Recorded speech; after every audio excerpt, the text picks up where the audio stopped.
Hey everyone, and welcome back to another Tac-Com community discussion. We've got 3 new guests from the community today, so before we hop into all of the discussion, let's go ahead and meet our panel. We'll just go around the screen in the order that I've got on Discord here. So, Greg, you're up first. Hello everyone, I'm Greg. You may know me as Crowboys from back in the day in Gears of War. I run GearsFeed as well. Used to be a moderator on the Gears forums. Kind of fell out of love with Gears for the past few years, but like most of us, I'm back for every day, back with the hype. I'm a community manager in the gaming industry. I'm from England and support Arsenal Football Club, which is a big thing for me. And yeah, that's me. All right, jumpers. Hello, everybody. My name's Jumpers. You might know me as the Carmine guy. I also make some machinima, and I'm also from England, and I support Man United. Alrighty. Terry, who do you support? Uh, Philadelphia sports teams. I'm Terry. I'm from Florida, or live in Florida, but from New Jersey, so big Philadelphia sports fan, and been a Gears fan since pretty much launch on the 360. Alright, so I'm BChaps. I'm the host, as usual, and I'll give a quick plug before we get into stuff. If you're watching this and you are interested in joining the panel, being one of the other 3 people sitting with me, just let me know. We're not just looking for content creators. This was created as an opportunity for anyone in the community who wants to have their voice heard and have a conversation. But now that all that's out of the way, let's hop into what we're all here for, Gears of War E-Day. So, what was your initial reaction to seeing E-Day announced? Terry, you wanna kick us off? So I was watching the showcase like everybody else, and when it came to the one last thing, and when it flashed red instead of green for Xbox, it clearly a hint, but you didn't quite know what it was. And then once you saw the TV with the cog symbol on it, hands went up. It was yes, yes. We knew it was Gears, but we didn't know what. And then you see a locust throw Marcus through the wall, and it's okay. Is this a flashback? Is this a new game? We didn't know. And then obviously at the end of the trailer shows it's a new game. And it's not a flashback, and it felt good. Yeah, I seeing Marcus come through the wall. It was the locust and and Marcus together made you think, okay, it's. I had the same thought as you. Is this a flashback? And you start to see that it's young Marcus. I guess you still don't know whether it's a flashback until, like you said, right at the end. I did find it very interesting seeing the correlation or the similarity between Marcus and JD. There were a lot of shots where I was like, oh, were they just showing this Marcus thing and it's going to transition to like JD fighting some swarm in the future and try and draw that connection? But no, they're just sticking with Marcus. Greg, jumpers, do you Yeah, guys have anything about the initial release? Um, at first I thought it was Phoenix Collection. I'll be honest. Until obviously the title card dropped, E-Day. That was pretty cool. Um, but yeah, I'll get into it a bit later on why I think that's like completely like amazing and why it's going to be a good step in the right direction. Hey, Greg. For me, to be honest with you, for the first maybe 2 minutes, I was disappointed because I was sitting there with my partner and she was like, we watched it together. I'd been sitting there the whole time and she said to me, "What, you're not happy?" And I said to her, "I don't know. Like, this isn't what I was expecting. I couldn't quite work out what was going on." And like you say, the forced kind of parallels of JD and Marcus, I couldn't work out whether it was a flashback or whatever it was. And then we saw it as Marcus and Dom. And I guess because I've been so like intrigued by what Gears 6 would be, for those first initial couple of minutes, I was thinking, oh no, they've not gone back, not another Judgment, not another prequel. And then I used my head a bit and realised, actually, hang on, it's been a long time now since 4 and 5. I think quite a lot of us feel a bit disconnected by that storyline. It's been a long time. And, for a lot of a new generation of gamers now, they've never played Gears of War.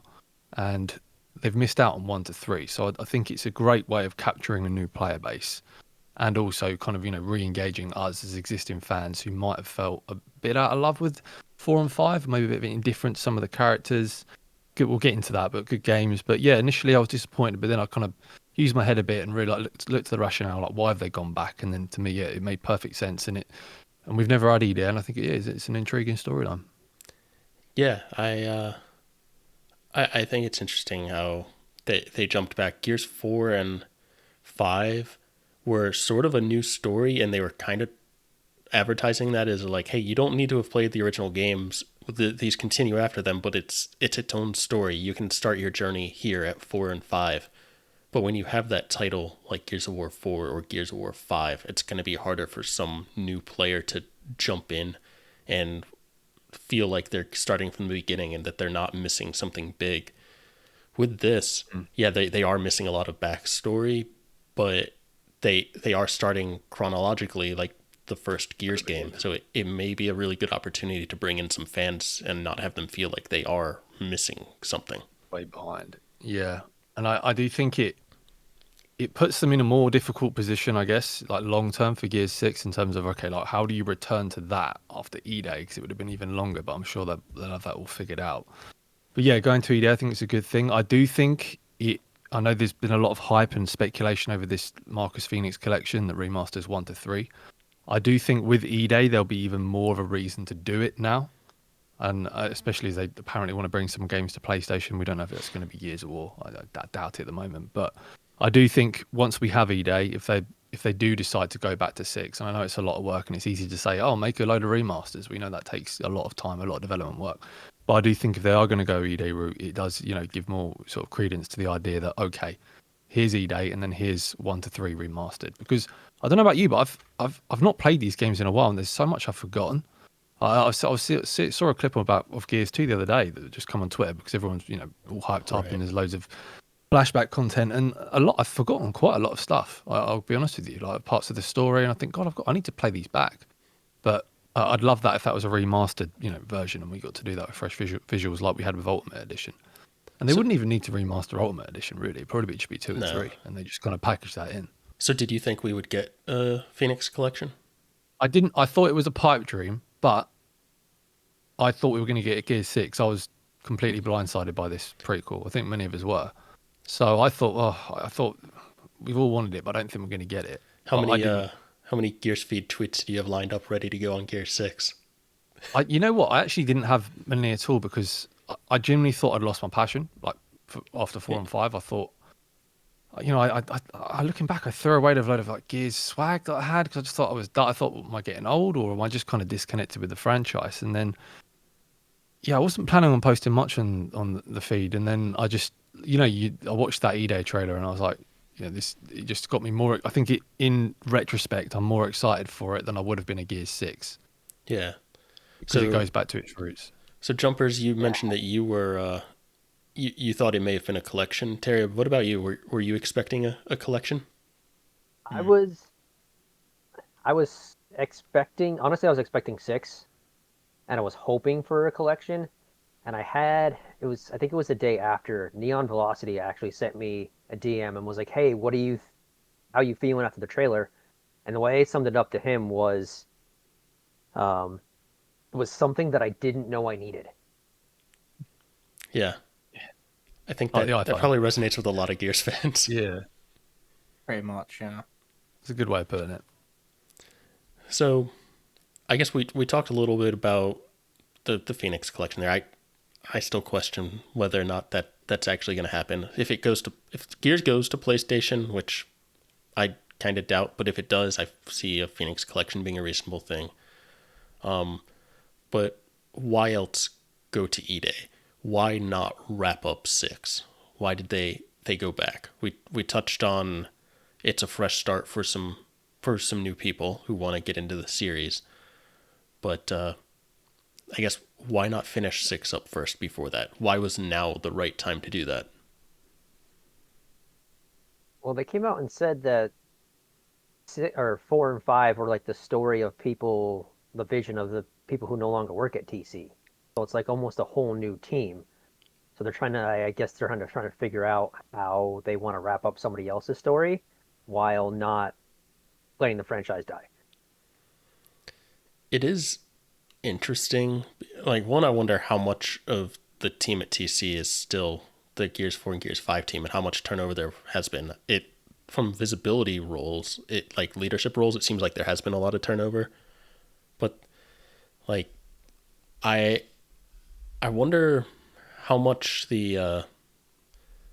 how much was in store like from Epic? How much did Epic send over to TC and have that story carry through into Gears 4 and 5? Because Epic was working on some Gears stuff before handing a lot of things over.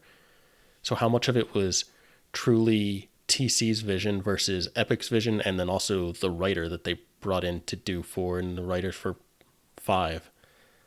Right stuff.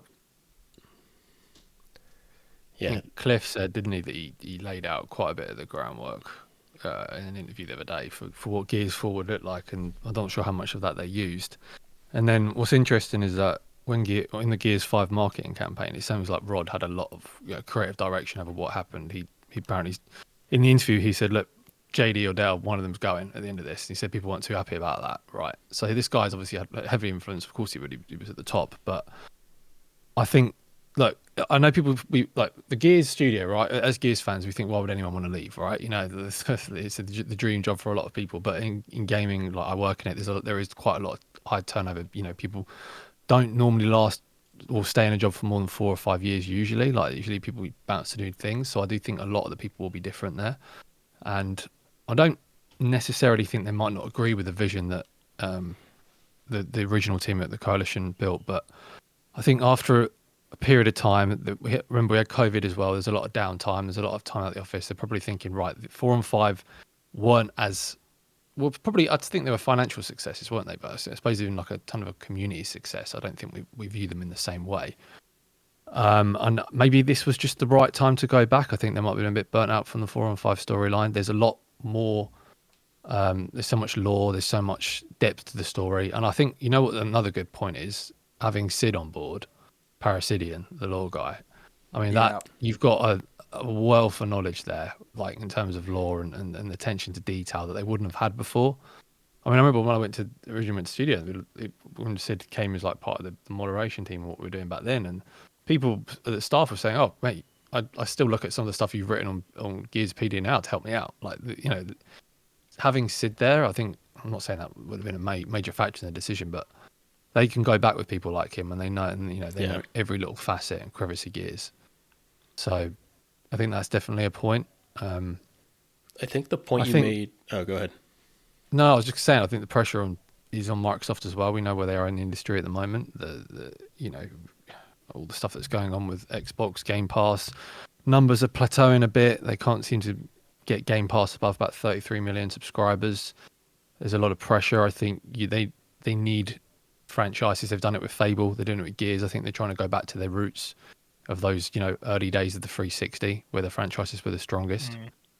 And yeah. So I think the point you made about are people at the studio getting kind of burned out of that Gears 4, Gears 5 story. If you think about how long it took between Gears 1 and Gears 3 coming out, like how long Epic had it, they were turning out those games relatively quickly and progressing that story. Versus Gears 4 and 5, there's been quite a long time between those games and a while since Gears 5 that those teams were working on those games for a really long time, just those 2 games. So yeah, I could definitely see that the longer development cycle leading to more burnout and people just getting tired of working the same game. Games are taking a lot longer to develop, and they're needing a lot more people and a lot more resources. And I think with Gears 5 as well, there was a pressure to evolve the game. Right, okay, we've had Gears 4. We know it's... And what Gears 4 did well is we knew they could make a Gears of War game, right? A solid Gears of War game. But then there comes with the pressure from the industry and everyone else. We've got Battle Royales coming to the fore, open worlds, and I think there was a pressure at the studio, like, okay, how can we evolve Gears of War to make it different? And then we had this kind of, you know, shoehorned open world element that was okay, but it wasn't anything groundbreaking, was it? It was a restricted open world. You weren't exactly untethered. And I think that's another reason why they've probably gone back to the drawing board with this one and said, right, we're making a linear experience, we're making a Gears of War game, going all the way back. And I just think it makes so much sense. But I do think you make a good point. Why why not do Gears 6 now? But they said it just felt like at the right time, and I think it probably is the one that excited them the most. Yeah. So we've been talking a little bit about, I guess I'll say, the second chance for the coalition. They have this second wind. They're coming off of 4 and 5. They've got an opportunity to do something big and new now. Seems like the studio's excited about it. We'll go around the room and you guys can each give something here, but what do you think they need to do in order to deliver? Like, what is something that was missing in the past that they need to make sure that they really nail this time? Jumpers, you want to go ahead? I think it's going to be a lot of the theme and tone of the game, in my opinion, anyways. When Gears 1 came out, it was almost like it was a horror game. Well, in my opinion, anyways, it had a lot of horror elements in it. And I think as the games kind of like went on, it just was more about action. So I'm hoping in E-Day, because I mean, if you look at the Locusts themselves, they've had a whole like redesign. They look more monstrous now, and I feel like they're gonna definitely not like a full reboot, but like soft reboot the gameplay a bit, and make it a little different in terms of like horror, anyways. Yeah. That's what I think, and that's what I want as well. I'm a big fan of horror games, and I do feel like Gears definitely has its moments. So I'm hoping they have some of those back in Yeah. E-Day. Terry, what about you? What do they have to nail? That and the gore of it, because the first game, not only did it feel kind of like a horror game, it was, you never saw anything like it. I mean, there was a gun with a chainsaw on the end of it. It wasn't.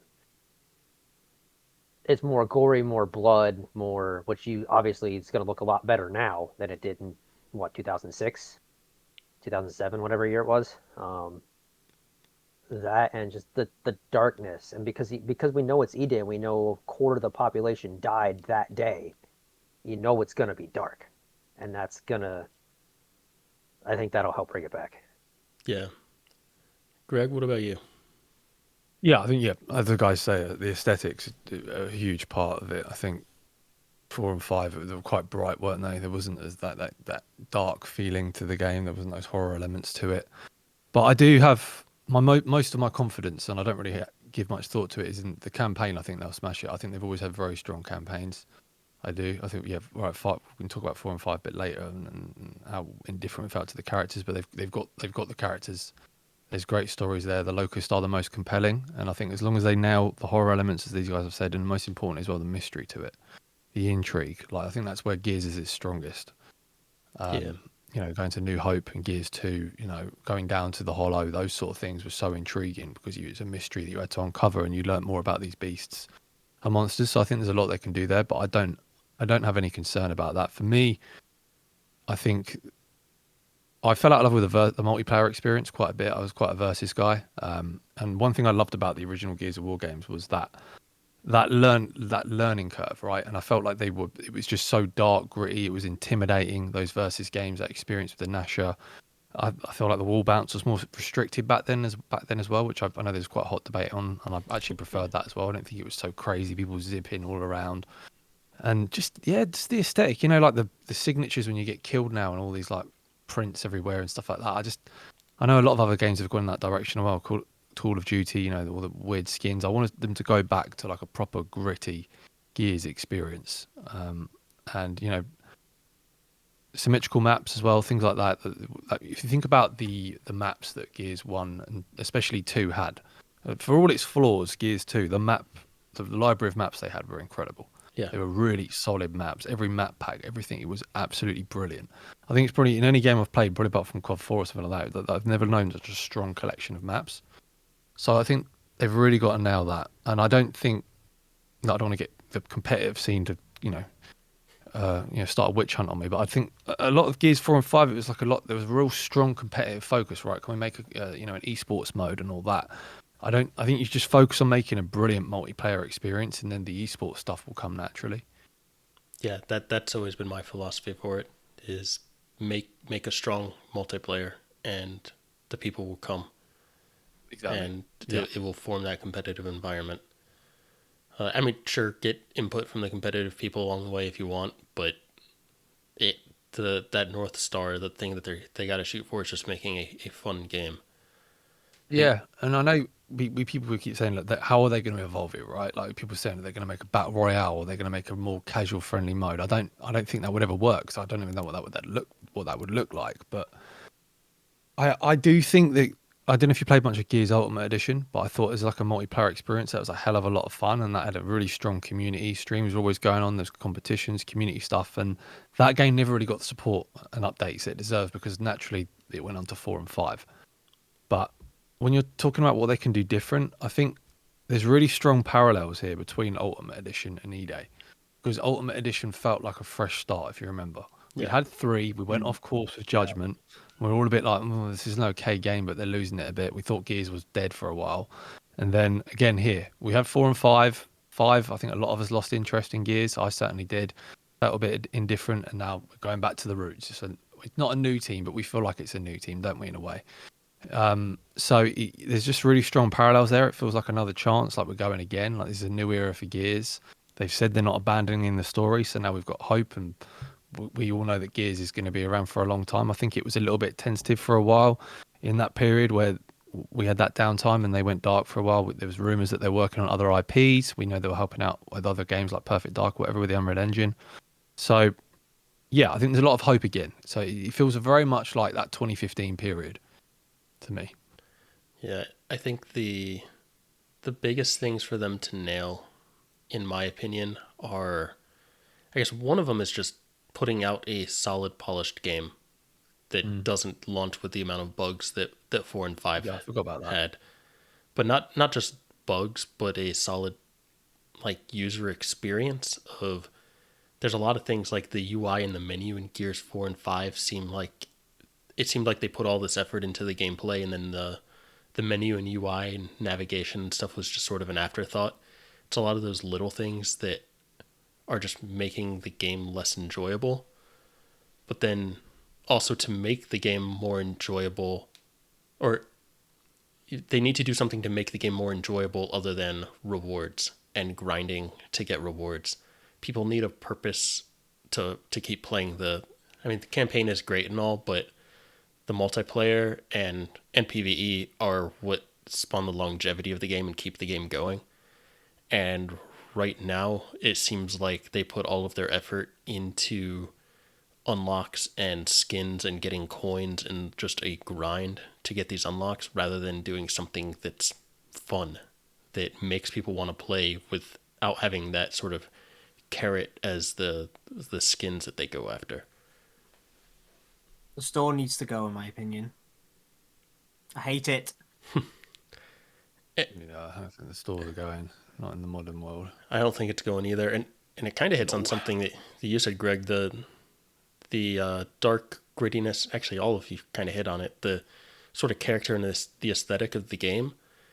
In 4 and 5, we started to see a lot more of these colorful skins in online, both in gun skins. There's the blood sprays. There's the colorful characters and stuff like that. I've seen a big push from people wanting to get back, maybe have some basic weapon skins or something. Characters. I know. Yeah. Like Parasidian did a great job in Gears 5 of having the lore-based. I know they weren't all his, but I know he had a decent hand in a lot of them. But having a lot of lore-based characters where you can have this variety of character skins without them needing to be Wrestler Oscar, Luchador Oscar, Color Blast Kate, like all these weird things. Yeah, like when they brought in the New Day from WWE to be downloadable characters, their armor was all bright colors of like 4 or 5 different bright colors. Yeah. Yeah, I really struggle with it. I really do. And like you say, the UI was extremely painful when you had to. Oh, was it when you had to apply skins or something? You had to use a button you pressed to apply all. I can't remember. But it was just so convoluted and difficult. Yeah. Yeah, the UI was a big problem. Not just exclusive to Gears, by the way. User interfaces seem to be going backwards in gaming. Yeah. I mean, I can't see what's going on internally at the Coalition, or I don't know what was going on in the past. To me, it seemed like they weren't the best at scoping their games.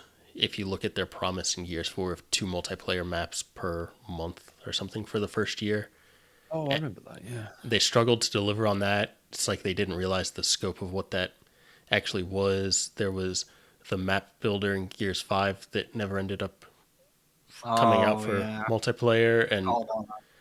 like they're trying to cram too much stuff in. They're over promising, and because they're cramming on things like that, it seems like a lot of other things are getting rushed. And to me, the Coalition has always been a team that can technically execute really well. Their stuff looks really good, and it typically plays really well. A lot of the issues I've had have been with the direction of where they've taken some things, and where some things seem like they were rushed or not scoped correctly. And that to me points to leadership issues, which again, I don't know what was going on in the Coalition. Maybe I'm completely off base here, but just from where I sit, it looks like it was leadership type issues. And with this big turnover of leadership at the Coalition and having new leadership come in, it'll be really interesting to see if they can prove themselves and fix a lot of these issues that I personally saw.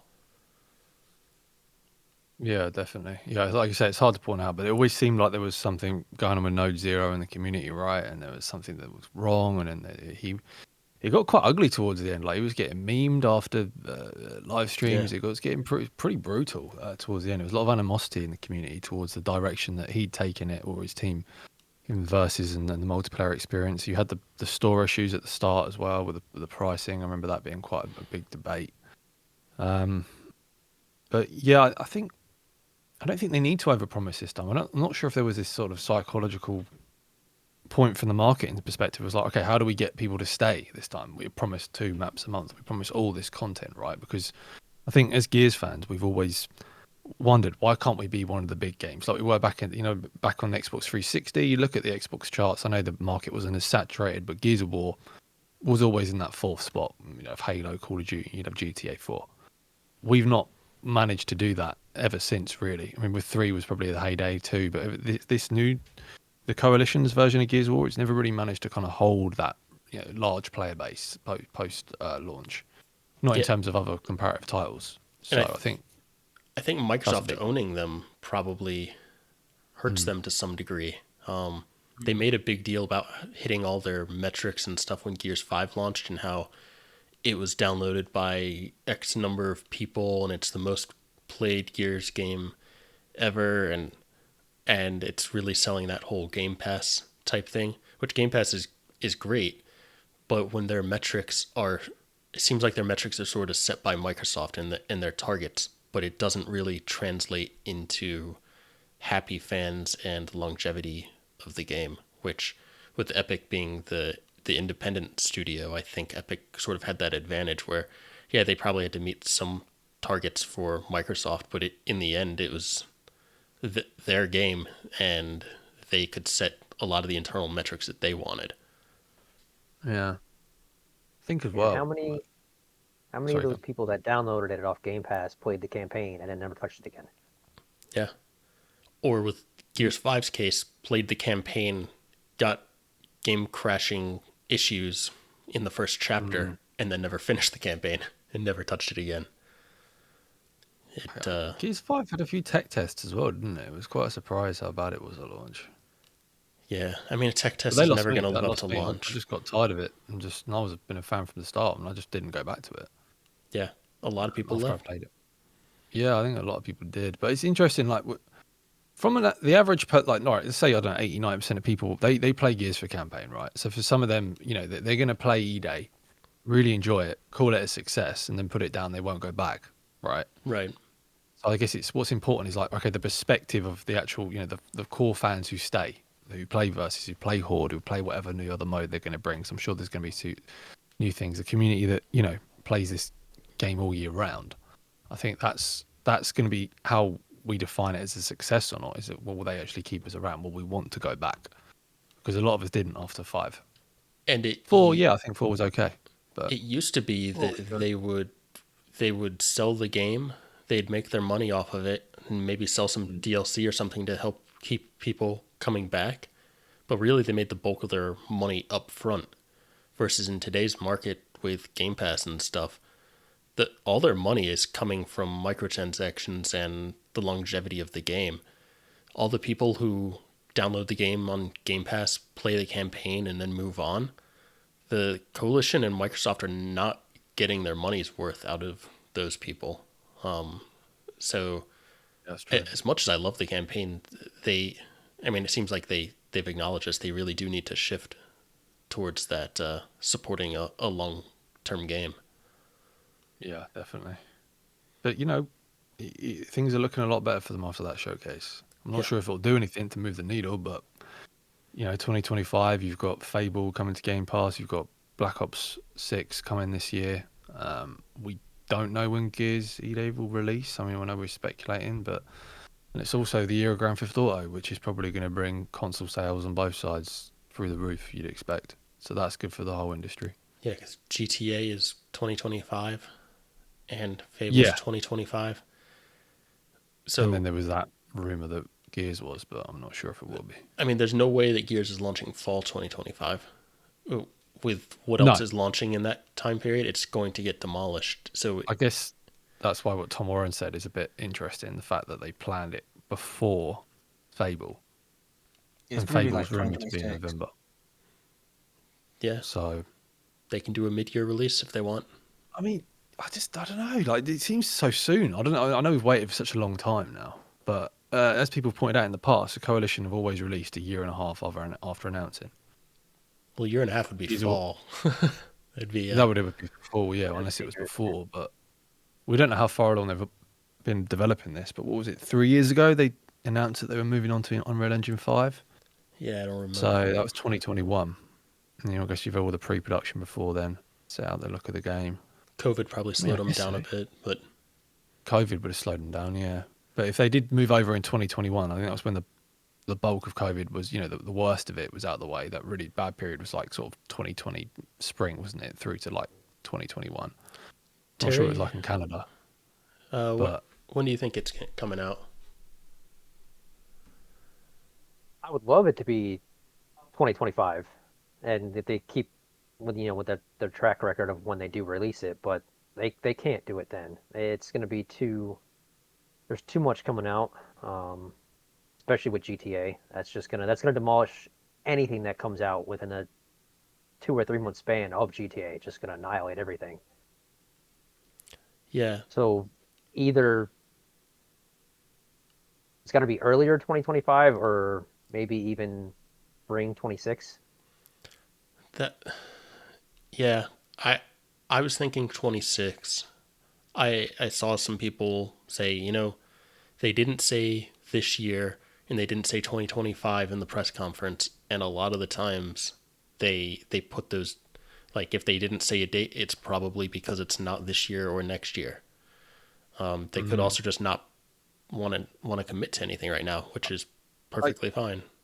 I saw that point on Fable. They were like, well, they committed to it with Fable. And it's like, well, yes, Fable was announced about 4 years ago. This is probably Fable's last chance to offer a date. I mean, people have been waiting for a long time now. It's probably the second or third trailer. So if they'd have gone, oh, here's another trailer for Fable, and yeah, we still haven't got a window, I think people would probably lose a bit of patience there. But it was Z-Day's first reveal. They don't have to give a date. When they revealed Gears 5, was it? They waited a year to reveal the date when it was 4 months later. So I don't think that has anything to do with it. I do think, I know what you're saying about GTA 6, like no games will release within a 2-3 month radius, but I think a lot will, because I think as long as you're not releasing the same day or the same week, you're going to be all right. But there is such an incentive that game will bring so many new gamers to consoles that game developers can be looking at that period and thinking, okay, GTA 6 is coming. A lot more consoles are going to get picked up. A lot more gamers are going to be at their consoles. This is a great time to have our game on the market. So although Fable's releasing that year, Fable's a very different game, very different audience to Gears of War. I do think there is some rush. I do think it makes sense if there is a slot to put it in 2025. I think 2026 is a wait, and I know people are saying, well, why don't they, for the sake of sentiment, to release it in November 2026, right? Because it's the 20-year anniversary. That if they were doing that, I don't think they'd have announced it now. I think that's too far. for such a engaged fan base that's just so desperate to get another game. So I do think it makes sense to release it in 2025, and I don't think it would be that damaging to make it in the same year as GTA. Would you do before GTA or after? I think you'd probably do it before. It depends on when GTA is going to be. I am going to say 2026, March 25th. Called it. That's the release date. Honestly, I was thinking something like maybe March or April 2026. It makes sense. It's you get it in for like spring break time frame for a lot of people getting out of school, or right before the summer where people are going to have more time to play. You've given all the people who got their new consoles and stuff at Christmas time some time to wind down, and they're ready for something new. I think releasing it in 2025 earlier would be nice. Playing it earlier, you want that, but at the same time, you want them to take their time. You don't want those game-breaking bugs at launch again. Yeah, that's my fear. If they were wary of that, if they launched mid 2025, I'd say that means that we are not getting a beta. Or if we did get a beta, it would be a beta in name only, where they don't really have time to really take the feedback and make them as many meaningful changes as they probably should. I mean, they could make some changes from a beta later this year, but we don't know where they are, though. We don't know where they are in development, right? Yeah. But I guess the fact there was no gameplay might give us an indication that, okay, they're not ready to show anything yet. But do you remember with Gears 5, how I know it's a different team now and they might have different marketing philosophies, whatever, but Rod was sort of scrutinised for the fact that Gears 5 showed so little so late, if you remember. Like we got like that, and that E3 before, we got that weird Billie Eilish sort of trailer of Kate. Got hardly anything else, and we got gameplay a little later on. But I remember Rod saying that the Coalition, they've adopted this new way of marketing where they want to just do it all very quickly. Like, here's the game, announce it, wait a while, and then show it all to you in a kind of small time frame. So I do wonder if they might be further ahead than we think they are. And then maybe they've announced it now, maybe they're just going to drip feed stuff throughout the year. Because, okay, if it is 2026 spring, let's say it is or even 2026 fall, I guess we can all probably bet on the fact that we might not hear anything for another year. Yeah. I'm waiting for the next Xbox showcase. That's where I'm going to see it next, most likely. Do you think, that's what my question is, do you think we're going to be waiting an entire year to hear more? Yeah. Like we did with Fable? I don't put that out of the question. Like, I think that's a possibility. Yeah. I don't like it, but I think it is a possibility. But even if it is another year until we hear something or see something, at least we know it's coming as opposed to just hoping. Yep. Yeah. Absolutely. I think everyone's, there's lots of optimism now, right? There's lots more hope, because as I was going back to a previous discussion, but like if it was just Gears 6, I'd have been thinking, right, this is probably their last go at it. And then it's, although we know Gears, they've not stated it would be a trilogy per se, but I think, it gives a lot more optimism the fact they're going back, and they've said they're not done with that story anyway. So, yeah. God knows how many years they're going to be doing this for. It'll never end. Gears will never end. Never end. We'll be here and going grey and bald in 10 years' time. I'm already going grey. There we go. So, that was a little bit about release date. I got a note in here. Jumpers, you want to kick us off on, you mentioned doing a Carmine segment. Yes. Okay, so as we know, it's E-Day, day one. How could they implement a Carmine character, do you guys think? Carmine's parents? Their dad, right? Carmine's parents. Yeah, I think it would be a pretty good idea to show how the Locust came up from the ground. If I remember correctly, in the Rise of Ram comics, Ram comes up and kills Will Carmine. Is that correct? Any comic fans there? I haven't read the comics, but I know, or I'm pretty sure Will is in the comics. And Will is, I believe, their uncle, the main brother's uncle. So I think it'll be cool to see how Will dies in live action, well, not live action, in game, and maybe take a look at the parents, maybe, because I have no idea who their parents are. Are the parents going to be wearing helmets? Probably. I think they're all a helmet at this point. We know somebody in the family sells life insurance from the Easter egg in Judgment, so Yep, there we go. The Carmine family life insurance. It would be Good old life insurance. funny to get more of those references from the the original Torque Bow Tag commercial they had for like, what was it, Gears 3 promotional type stuff. Oh, that was great. They showed a bunch of way that Carmine's died. It would be great to have a throwback to some of those. It would be interesting. Like, so they started with A Carmine, then went to B Carmine and C Carmine. So now that they're actually, did Judgment have anything besides Maybe Aftermath? like Clayton was in Aftermath, I think. Yeah. Well, that's about it.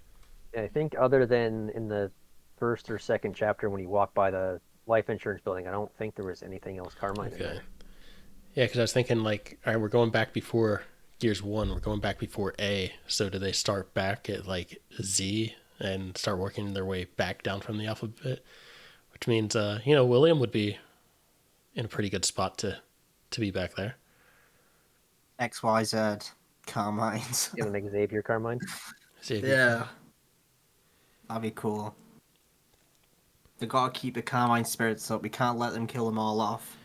So if there's a Carmine, let's say it's not Will, so it's it's a new Carmine we haven't seen before. We don't know their fate. Do they kill them or do they keep them? They're dead. Dead? I reckon they're the first. If they do it, make it the dumbest Carmine yet. Like the locusts literally emerge and this Carmine is gone. Just wipe them out. I mean, Well, Gary didn't already last long away. in 4. yeah, Gary didn't last. That was kind of my thought with a Carmine in this game was Greg, sort of what you said. It's the locust emerging and he's gone. Like, it would be even funny. Like, the first evil that ever came up was underneath a Carmine. The first locust kill should be Carmine. Yeah, Like the first human pretty locust sure it kill was. should be Carmine. I'm pretty sure Ram's first human kill was Will Carmine. Or something like that. It's like one of his very first Really? is Will Carmine. Yeah. I'm not a lord nut. I don't know I that. have- That'd be quite I cool have though, a if they did that. couple. I have a couple of the issues of Rise of Rome. I just haven't read them yet. yeah. I think if the Coalition's not planning it yet, they need like an after credits cutscene that is the first emergence hole ever, and it's underneath a Carmine. Carmine is the first That'd be brilliant. death. I think that'd just be terrific. sort of how they had the Clayton Carmine bathtub scene with Bacon after Gears 3. Like, that type of thing for E-Day would just be perfect. All right, Jumpers, anything else Carmine related you want to talk about? No, that's all for Carmine. We'll have to wait and see. Yep. We'll have to wait and find out. Yep, we might be waiting a little while. But, all right, let's talk. You guys kind of hinted at it earlier as to what you think the Coalition really needs to nail to have this game be successful. And that was the theme, the atmosphere, that sort of horror and survival theme to it. And I kind of want to add to that the theme seems like it will be a very interesting one because of the environment that we are in. We're in this world that looks like a city that we live in, right? Well, I don't live in a city, but if I lived in a city, it looks like a modern world. It's not this fabricator-made world. It's not this destroyed world. The locusts are coming up in a functioning city with skyscrapers and people living their normal lives, which I think will add a lot of interesting opportunities for where they take things. Yeah, definitely. That's a good point, actually. We're not in Destroy Beauty anymore, are we? Just in modern beauty, per se. I mean, if you look at the end of the trailer and you take out the big e-hole that's coming up in the city, it's just a city. Like, especially that bridge, right? Like, that looks London like it Bridge. could play an important part in the campaign. Yeah, that's a really good point actually. I guess if you look at the aesthetic of all the maps, especially right online and all that, it was all in ruins or sort of desolate areas, overgrown, abandoned. Thinking of things like Mansion, right? If Yeah. anything like that, what would be quite cool. They could do a mansion. They could remake that map and make it the mansion. Like the first time, like it was brand new. Like a gentrified version of it.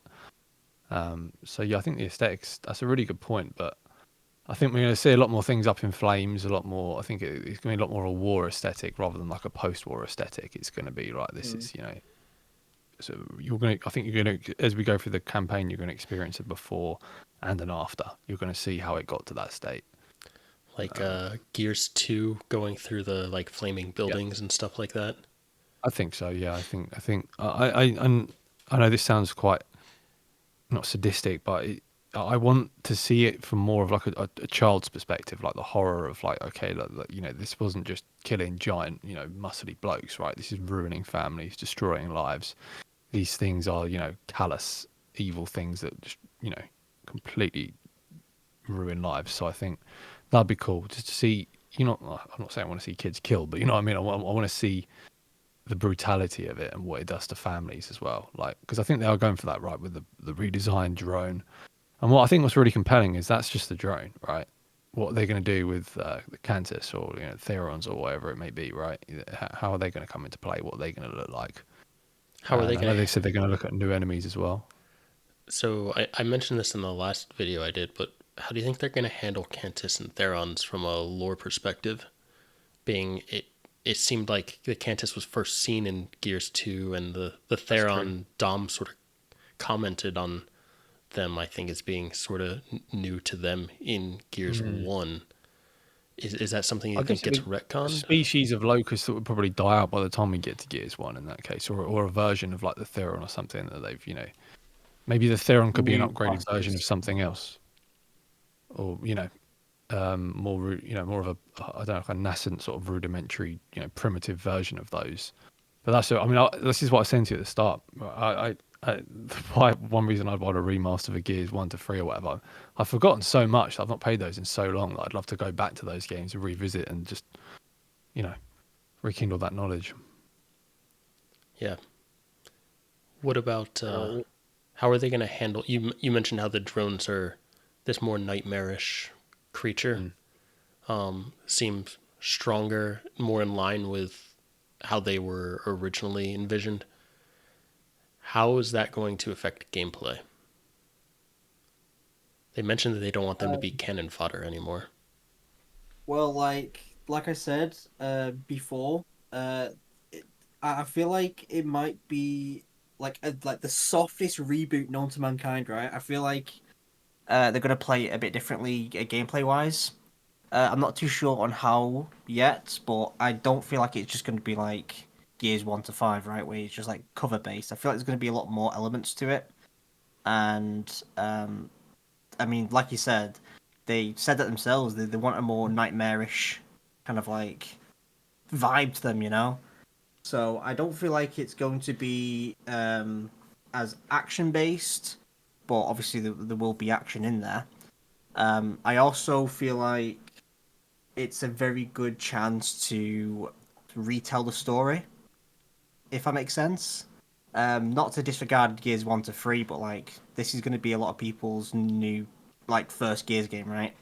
This is a good chance to show them what the Locusts are about and how they are deep down with their brutality. Um, that's something I've been wanting for a long time. I feel like Gears 4 and 5 don't show how brutal the Swarm can be. They're very lackluster in my opinion, or that's what they feel like, anyways. But yeah, the Locust's gonna be a lot different this time around. I can feel it.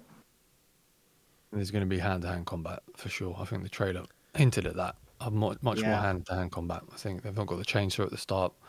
I think you'll probably see parts of the gameplay section where you're going to have to run over cover, kicking locusts, fighting them with your fists, using a lot of that. I think that'll be something how they'll, overhaul the gameplay. I think it Even will yeah, be environment. a lot more close quarters. Yeah. If they're trying to go back towards that nightmarish thing, being able to they redesign the way the look or like the drone looks, getting up close and seeing it up close is going to do that. It's allow you to see that redesign, and it's going to have that more horror-esque thing, and kind of to Jumper's point, less action game, possibly a little slower paced. I think, That's yeah, kind of what like I you said, the see. pace there, because it's linear, they can control that a lot more as well, right? Than the open world, because it's a show. I think it's going to be like quick time events. I think it's going to be Locust like running up to you, like screaming in your face. Maybe when you're at a wall, like like in the trailer, right? They're about to push the blade into Marcus's face, like stuff like that. I think it's going to be a lot more close, more controlled. Yeah, more of those horror elements, and I think it'll be much more immersive. And I think you'll probably feel a bit claustrophobic at times as well. Terry, what do you think of the environment? What type of environments are we going to be fighting in versus like Gears 3 was the destroy Gears 1, 2 and 3 were kind of destroyed beauty type things. What do you think we're going to see in E-Day? There's a lot of destruction. I think. You think you're going to see the city because it takes place over what? Just I think they said just the first couple days. I thought I saw something that said that. And so there's going to be, like I said before, there's core of the population dies, and within the first day or week or whatever it was of E-Day. So I think there's gonna be a lot of destruction. There's gonna be a lot of, like you said, buildings on fire, buildings crumbling, just things coming down. The bridge was mentioned earlier. I think at some point in the campaign you might have to try to hold the bridge at some point, maybe. Um, it's going to be interesting because I think most of it's going to be during the day because I think the krill are going to come back, and that's going to take a lot of. That's going to. I think that would add a lot of more back to that horror of it of hey, don't go outside at night. Yeah, I'm interested to see what the lighting is like in this game. A lot of the games have had these darker areas, especially if you look at the Gears 1. There were a lot of dark areas in there.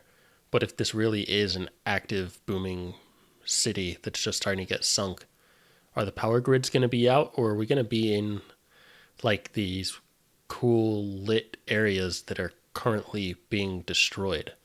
We don't often get to see Gears take place in a building that is actively being destroyed. It's either like, yeah, there was the wooden buildings on fire in Gears 2, and there's buildings that were destroyed, or buildings that were destroyed after we left them. But being in an area that is actively being destroyed might be interesting to see from Gears. Saw a little bit of that in 5, like at the beginning, like going through the theater and stuff like that when you fight the giant Swarmak at the beginning. I think it'll be worse than that, though. At least I hope. Yeah. So when I say survivor or survival horror type themes, what do you picture from a past Gears game? What comes to mind? I guess it can be from any Gears game. The Sires, The Gears first 2. Berserker. The first time you meet Berserker. Berserker, that's a good one. Yeah. I actually have seen a few people post about that. Do you think we're going to see a Berserker in E-Day? I think so. I tried it, mean, so I don't know probably. how the lore works behind them because apparently Marcus and Dom didn't really know them. What was his name again? Baird had to tell them what it was, so maybe they've never seen a Berserker before, or it could just be like a retcon thing where they bring them back. But I would like to see one back, and especially with their new like UE5 graphics. Right, it's going to be an insane character model. So Yeah. I do hope so. So Terry, you said Berserker. Jumpers, you said Sires. Greg, what's your thought? For me, it was in. This sounds quite weird, but it was in all the audio cues. Like when you entered a new part of the mission, it had that kind of like that symphony, like that kind of like really horror kind of like those bits of the soundtrack where you pass a bit of the mission, stuff like that, the darkness of it. That's what I always was always synonymous with the horror to me. And I think as well, what I found the scariest was the New Hope research facility, right? Just standing outside it in the rain, like. But that Gears I feel 1. like mystery is inextricably linked to horror in a way. Do you know what I Yeah. mean? You're standing outside of it; it looked terrifying. You couldn't wait to go in there, and then half of you was like, actually, I don't want to go in there. So I think that's as well the mystery, like looking behind, like where, not knowing what you're walking into. I think that was a big part of the horror elements for me. Yeah, I think for me, the Emulsion Factory in Gears 1, standing out in the rain, the glowing wretches coming by, just being in that factory. But then also, yeah, New Hope. Both Gears 5 wasn't as dark, but going through sort of that abandoned place in Gears 5 and the abandoned place in Gears 2 going through there.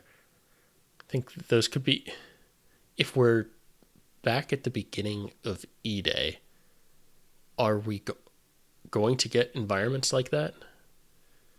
It's a very good point.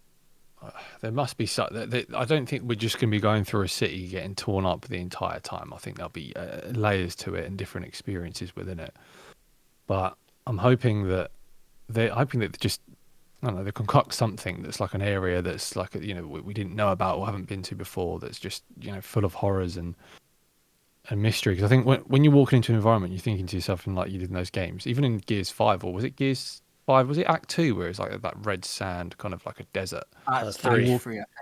Act 3, and you're like, what's going on here? You're just asking yourself questions like, what's going on here? Like, this is so intriguing. I think they're going to need environments like that where you're asking yourself loads of questions as you're playing, and you want to find out what's going on. I think that's going to be a huge part of it. There's no way we've seen the whole planet yet, right? Right. No, there's so many parts of it. Yeah. Was it? Oh, was it? Begins with a K. Was it the city it's based in? I don't remember. It said on the TV. Kelowna or something. Kelowna, Yeah. that was it. Yeah, Kelowna, however they pronounce it. Yeah, so that'd be interesting. I'm not sure how much we've done of that. I'm so rusty on my Gears lore knowledge, but I'm not sure if we've done much of Kelowna. So that'd be interesting. Yeah, first time.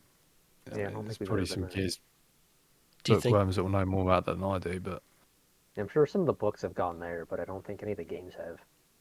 there we go then. Do you think we're gonna stick with Marcus and Dom for the whole game, or do you think? Yes. Yeah. Yep. I mean, who else, right? I mean, we'll see some people. I'm sure we're gonna see. I'm sure Hoffman's gonna pop up somewhere. But just playing, I think it's just gonna be those two. Because there's the whole what Gears 3 first act where they described it as the Pulp Fiction type thing where you play as like Cole and Baird and you play as Marcus and Dom, and then they end up meeting up. So you play as the two different groups.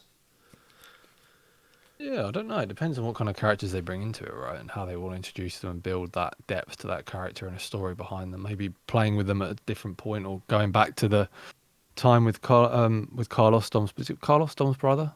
Yeah. And how they lost him there. I mean, they might go back and revisit that and, look at why it's so tense at the moment between Marcus and Dom. They've both lost a best friend and a brother. They might look to build on that. So we might go back to that as well. We don't know. But yeah, I do think for the most of it, it'll be Marcus and Dom. I have seen people not speculating, but saying they really hope that there's some like campaign DLC that revisits different characters in the E-Day time period. So you get to see these different sort of parts of the world and different environments. You might see it suspect because I know Marcus and Dom hadn't met Cole and Baird, had they, by Gears 1, but they might go back and look at Cole and Baird's time prior, when this all happened, how Cole reacted to it, So yeah, I think it could be interesting. I think they could look at different avenues and play on different parts in the timeline. Like, okay, here's the war from Marcus and Dom's perspective. Here's the war from someone else's perspective. Yep. On that, sorry, sorry, you can go ahead. Go ahead. Thanks. So a little on that about different perspectives of everybody. One thing that I really wanted was to see the Locust War from a different perspective, through like a regular cog soldier, right?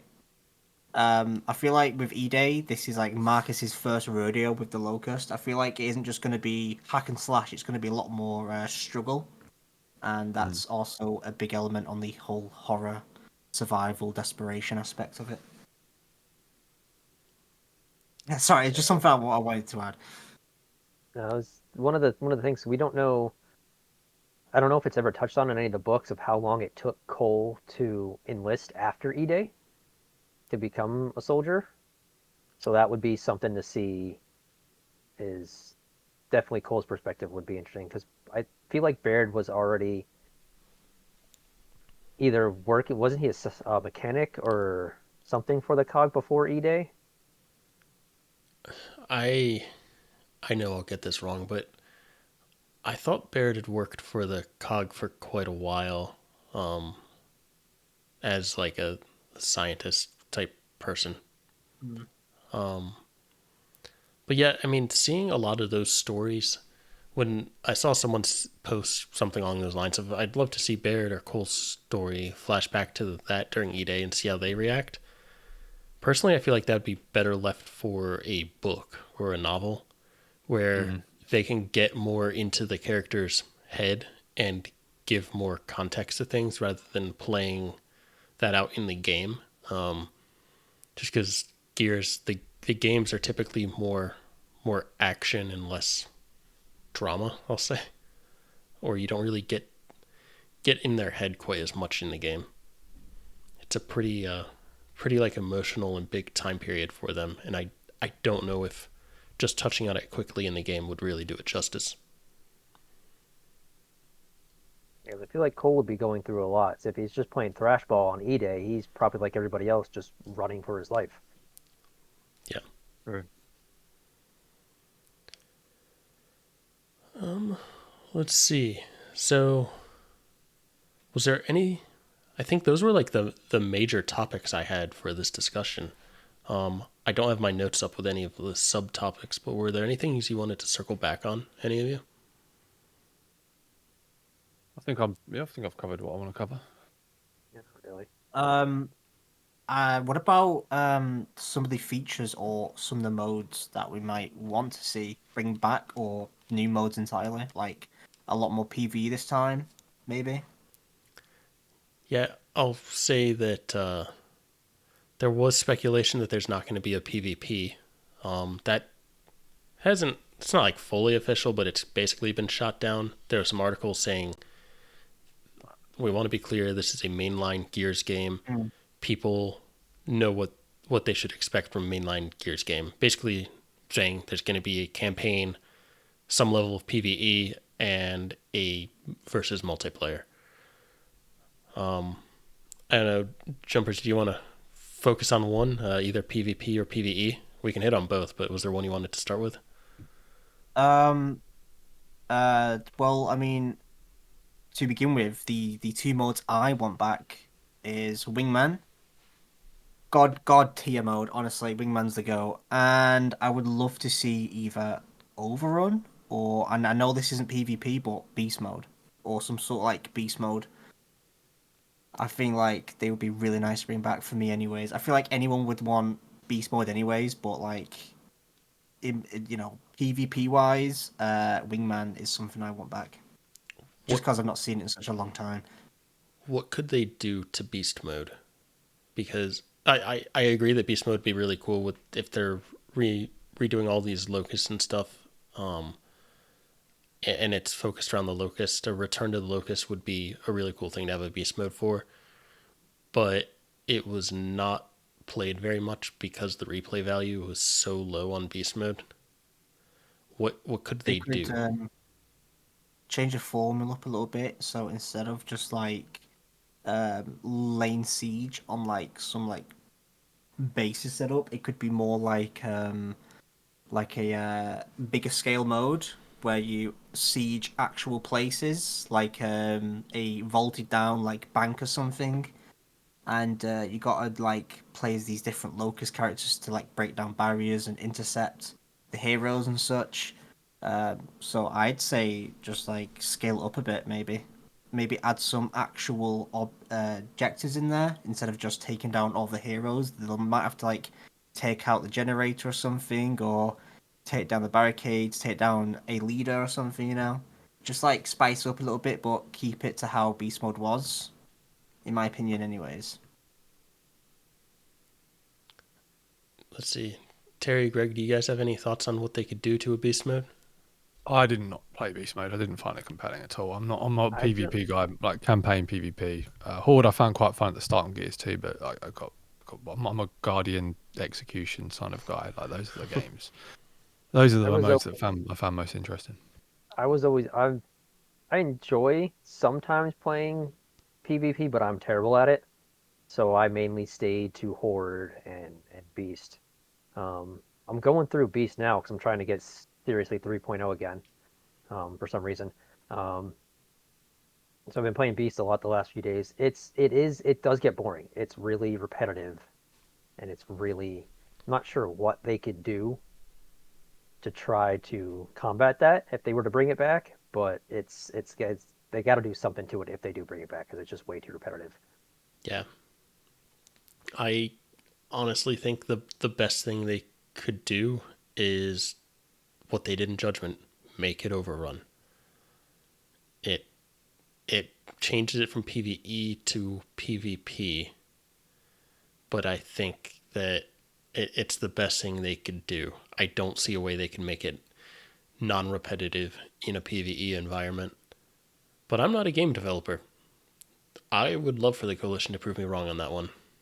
But personally, I think go the overrun route. Yeah. I don't even know if they bring it back because two was just Horde and multiplayer, Yep. and I feel like that would be. I don't know if you could go that route again, just having Horde and multiplayer. Um, I think it might be a bit too boring. They need to have something else in there, like how they did with Escape in Gears 5. But that just didn't get the love they wanted. It was a lot of effort for them that could have been spent elsewhere.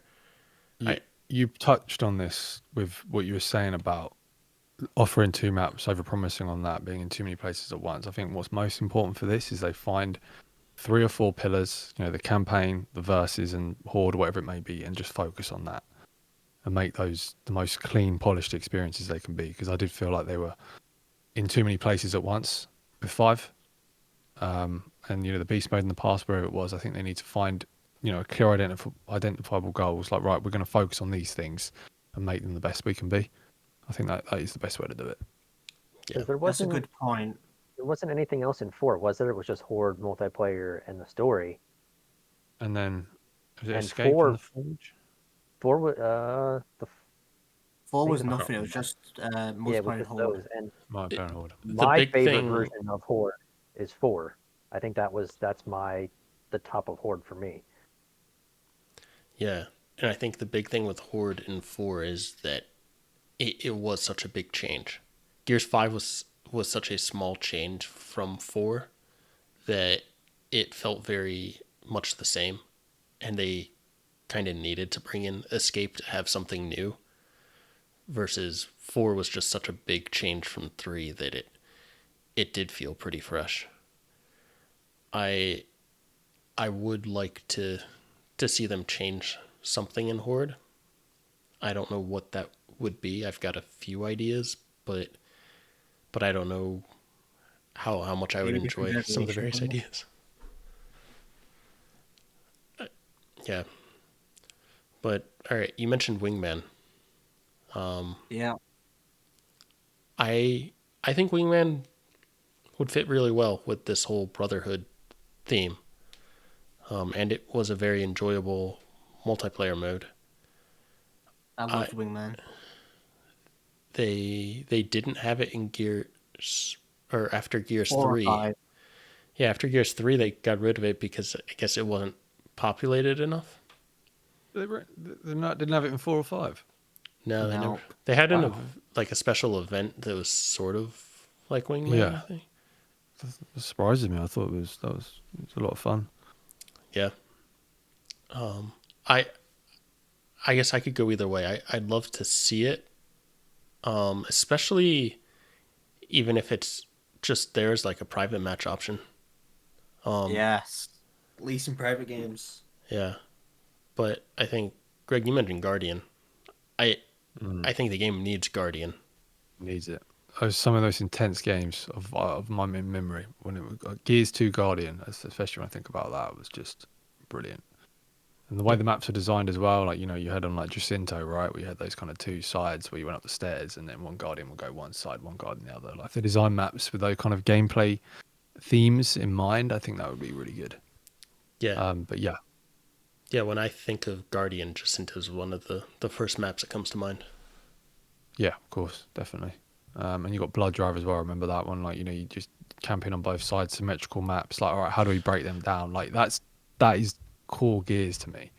Not like a team deathmatch or a free for all. We're all just running each other. Like, two sides, two sets of teams. Like, how can we break that opponent down? Like, you know, that's what you've got cover for. That's what's so good about it. So, yeah, I really like the core Gears experience. I do miss. I like, as a new, like, as someone that's always been, always been okay, and I've always loved the learning curve. Like, I've loved going into like execution, knowing I'm probably going to lose or probably going to die, and like surrounded by grunts, the dark aesthetic, like knowing that everyone else in the team is better than me. Right? I miss that. So I kind of want to get back to that, especially as I'm a bit older now. You know, my reflexes aren't what they were. There's going to be 14, 16-year-olds with unbelievable reaction times that are just going to, you know, kill me every time. And now I'm a bit older. Yeah. Okay. Let's see. Anything else you wanna bring up? Not for me. I've got to go in about 7 minutes. By the way, just give you a heads up. All right. Well, Jumpers, Terry, you guys got a quick 5-minute topic? All I'm right. thinking. No, not really. Yeah. I think that's gonna do it for today's Bring back discussion. Beast Rider. There you go. What's Sorry. that? What's Bring that? back Beast Rider. Beast Rider? Yeah. Yeah. So yeah, that will wrap it up. We'll go back through just quick final thoughts. We'll go backwards this time. So Terry, just final thoughts or comments before we wrap it up. Not much that we haven't touched on. Just please be good. Please be Just good.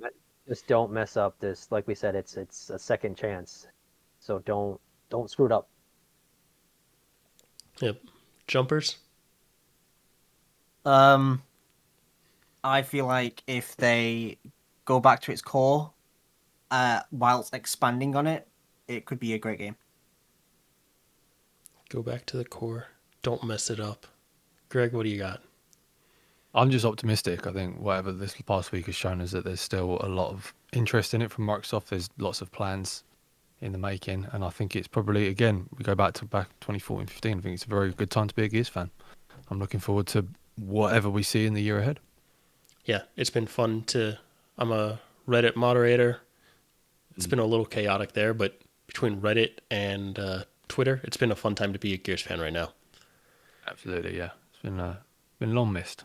So it's good to have that passion back. It's good to be back in the community. It's good to be doing this sort of thing again, which is, you know, we've not done for a long time. So yeah, I think we should just enjoy it. You know, try not to rip each other's heads off on social media, as I know a lot of people are doing at the moment about different things. But you know, Yeah, it's a good time. And there's as a kind of punny, there is a new hope. I think. a new hope. There we go. Gears of War. New a new hope. hope. All right. Cool. Well, I don't want to go there again, but there's a new hope.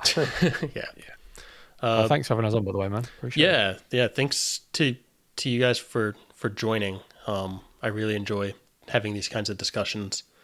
I'll say once this goes up on YouTube, thanks for any of you who are watching this. And as a reminder, if you want to join this discussion and do something like this in the future, let me know and I'll put together more panels.